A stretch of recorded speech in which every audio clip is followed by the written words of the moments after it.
on the project. Our government has always been clear. The projects will only be approved if they are safe for Canadians and safe for the environment. Member for Skeena, Bulkley Valley. But apparently not safe for any Conservative MP to stand up and actually defend this project. There's something fundamental Conservatives don't seem to understand about this bad pipeline.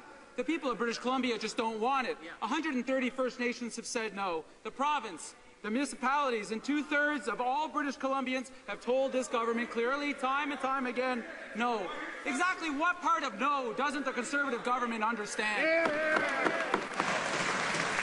Honourable Minister of Natural Resources. Thank you, Mr. Speaker. We have been clear. The projects will only move forward if they're safe for the environment and safe for Canadians. And after carefully reviewing the independent regulator's science and fact-based report, the government accepts the recommendation from the panel to impose 209 conditions on this project.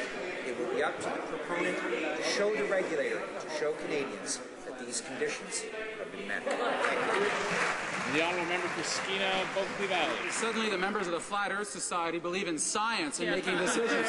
Jeez, I remember the days when Conservatives used to say that you should never impose energy projects in Western Canada without the agreement of Western Canadians. And then along came Enbridge, Northern Gateway, and a Conservative government stacking the deck, gutting environmental laws and trying to bully First Nations. Well, the time has come for these guys to stand up for Western Canada. Is any Conservative BC MP willing to stand on their feet and defend this bad project? The Honourable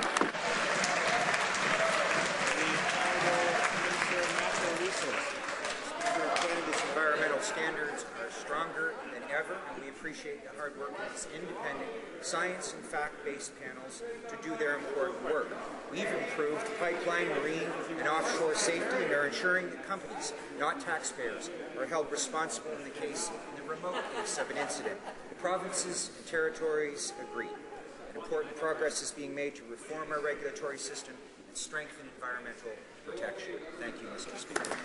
The Honourable Member for Skeena, Bulkley Valley. Mr. Speaker, Conservatives obviously underestimate the power and the commitment of the people of my province. They underestimate the strength of First Nations people.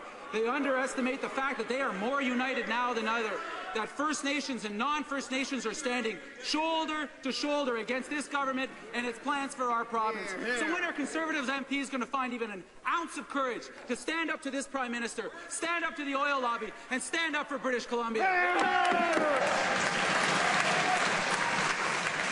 Honourable Minister of Natural Resources. Mr. Speaker, there is no question that the proponent has more work to do to re-engage all communities along the route. Our government is working to build a stronger relationship with Canada's First Nations.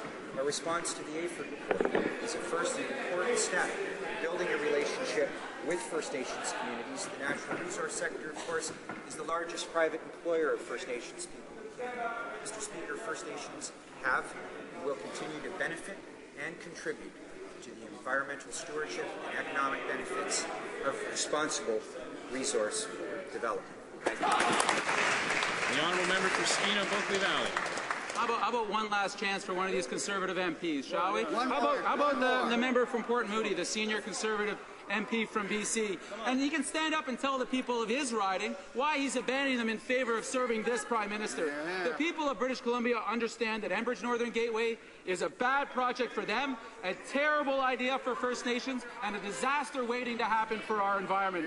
BC Conservatives are going to get the message now, or they're going to get it at the ballot box in 2015. So how about stand up now and show a little courage of your convictions?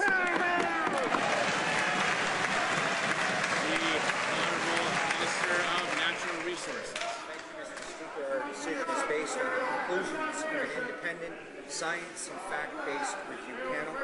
We've imposed 209 stringent conditions to ensure this project meets the highest standards.